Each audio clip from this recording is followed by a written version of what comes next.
In the silent places where warriors tread, there are whispers of two men. Both killers, both legends, yet as different as fire and frost. One burns with relentless fury, a man who abandoned all ties, all mercy, in pursuit of pure strength. He cast aside his humanity long ago, embracing the Satsui no Hado. They call him Akuma, or Goki if you're from Japan. The other walks with death itself. His name is spoken in hushed tones among assassins, a phantom who once danced in blood-soaked alleys. Gen, master of the mantis and crane, the dual styles of death. Now, his steps are slower, not simply from age, but from a terminal illness stalking him like a shadow. And yet he does not run. Fate brought these two together, not as heroes or villains, but as warriors.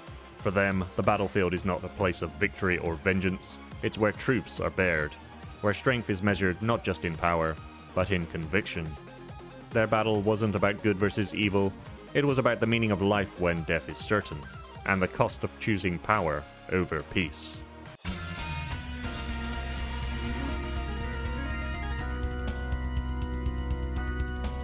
Akuma is the archetype of the martial artist consumed by his own ideology. Trained in the ways of Ansatsuken, a martial art developed with the intention of killing an opponent, Akuma embraced the Satsui no Hado, a murderous power that allows a fighter to break their limits through the embrace of killing intent. He trained under Master Gotetsu alongside his older brother Goken, the man who would later train Ryu and Ken. While Goken rejected this path, seeking a more balanced discipline, Akuma fully gave into it, killing their master in a duel to prove the superiority of his methods, and eventually would do the same to Goken, or so he believed. His fists weren't just tools of combat, they were proof that to be strong one must cast aside all weakness, all emotion, all humanity. Gen's story is older, harsher. A legendary assassin who operated in the shadows of China, Gen lived through countless killings. He walked the line between master and monster, and over time the line faded. But unlike Akuma, Gen wasn't chasing strength for its own sake. He was seeking meaning in a life drenched in blood. When Gen was diagnosed with a terminal illness, he didn't cower, he didn't seek a cure, he accepted it. Death had followed him for decades, and now it had come to collect. But Gen would choose how he died, on his own terms, in combat. He heard whispers, rumors of a fighter who had transcended humanity, a man with eyes like burning coals, a master of death itself. They called him Akuma, and so Gen set his sights on one final opponent, seeking out the fighter who might finally end his life. While Akuma sees death as a conquest, an opponent to be dominated, Gen sees it as an old friend, walking quietly behind him. It is this acceptance that gives him strength, not weakness. When they finally meet, Gen fights through the pain, through his failing body, and he pushes Akuma, further than most ever had.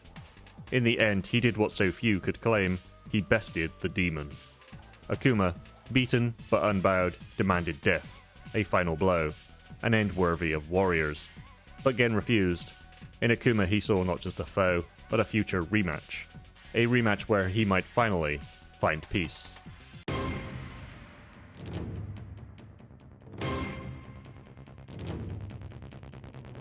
Gen is no stranger to death. As an assassin, he lived in its shadows for decades. But unlike Akuma, he does not worship it. In Super Street Fighter 4, Gen is haunted, literally, by the ghosts of those he has slain. They claw at his dreams, reminding him of the blood he can't wash away. He dismisses them, but they linger, a constant whisper that his time is almost up. His illness weakens him. He has been watching over his deceased friend's daughter, Chun-Li, but knows he cannot do so forever. He curses the infernal frailties of his body, but he refuses to die on anyone else's terms. So he enters the SIN tournament, not for redemption, but perhaps for a worthy end. Chun-Li catches up and confronts him, desperate to know what happened to her father, but he refuses to answer her and fades back into the shadows. But underneath his often cold, hard exterior, he deeply cares for her, and even saves her from an explosion at an SIN base. It's here, buried under rubble, barely clinging to life, Gen bears witness to something rare. Akuma and Goken fighting over an unconscious Ryu. One wields death, the other life. Akuma sieves with Satsui no Hado, while Goken moves with a calm mastery, wielding the power of nothingness, a discipline born of emptiness, not hatred. Gen watches and understands. This isn't just a battle, it's a crossroads. Akuma too is shaken, though he'll never admit it. He has long sensed the Satsui no Hado within Ryu. He's been fascinated by him, obsessed even. Akuma believes that if Ryu embraces the darkness, he will become the perfect rival, the one soul who could challenge him in the purest expression of violence. But Goken's intervention proves there's another way, a path that rejects Akuma's ideology entirely. The power of nothingness is antithetical to everything Akuma stands for: serenity over rage, balance over excess, detachment over obsession. To Akuma this is heresy. To Gen it is a revelation. Impressed by what he calls their ultimate battle, Gen vows to continue fighting. He will not die, not yet. Not until the final duel with Akuma is complete. Because unlike Akuma, who seeks to erase the self, Gen fights to define his.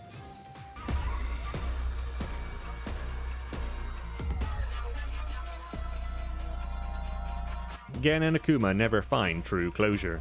Their battles are scattered, glimpsed in arcade endings, cryptic dialogue, fleeting clashes with no clear winner. But perhaps that's the point. Their fight was never meant to be clean. It was a war of wills, of philosophies grinding against each other until only one truth remained. For Gen, legacy was once written in blood. As a young man he was feared, a ghost in the dark. But in his final years he turned inward, not to repent, but to wrestle with the weight of what he'd done. He trained with Chun-Li's father. He protected her. He stood against Shadaloo not as a hero, but as a man trying to write the final chapter of his own life. Even his death is ambiguous, seemingly disappearing without fanfare. His final known battle comes during Street Fighter V. In Akuma's character story, the two clash again, older warriors, worn down but still sharp. Akuma is victorious, but Gen, ever unafraid of death, criticizes him. He condemns Akuma for what he has become, a being who discarded all trace of humanity in pursuit of raw power. Akuma then seemingly kills Gen. And yet even that may not be the end. According to a Capcom director, Takayuki Nakayama, Gen is still active in the world of Street Fighter, despite his frailty and apparent defeat. His story, it seems, is not entirely over. Like a shadow, he lingers, watching, waiting, perhaps for one final fight. Akuma, on the other hand, remains eternal. He has no interest in legacy, no students, no successors, only challengers. And yet, ironically, he is obsessed with the future. With Ryu, with pushing each new warrior towards the abyss he willingly embraced. He seeks that one perfect fight that will finally validate his path. And if it ends in his own death, so be it, so long as it is earned. But in Street Fighter V, Ryu rejected that path. He turns away from the Satsui no Hado, he masters the power of nothingness instead, and in doing so, he denies Akuma the legacy he craves. Akuma is left chasing a ghost, fighting in a world that's already begun to pass him by. And Gen, he is gone from sight, but perhaps not from the story. His presence lingers in the silence between battles, in the quiet discipline of Chun-Li, whose father taught her some of Gen's techniques, in the memory of a man who faces death not with fear, but with resolve. For both Akuma and Gen, the fight was never just about strength. It was about whether a warrior becomes more than his struggle, or fades with it. If you enjoyed peering into Akuma and Gen's dark rivalry, consider giving this video a like. It really helps out the channel.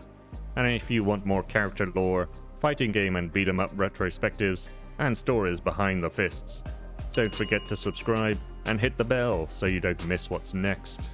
Until then, be excellent to yourselves and one another, and always fight with purpose.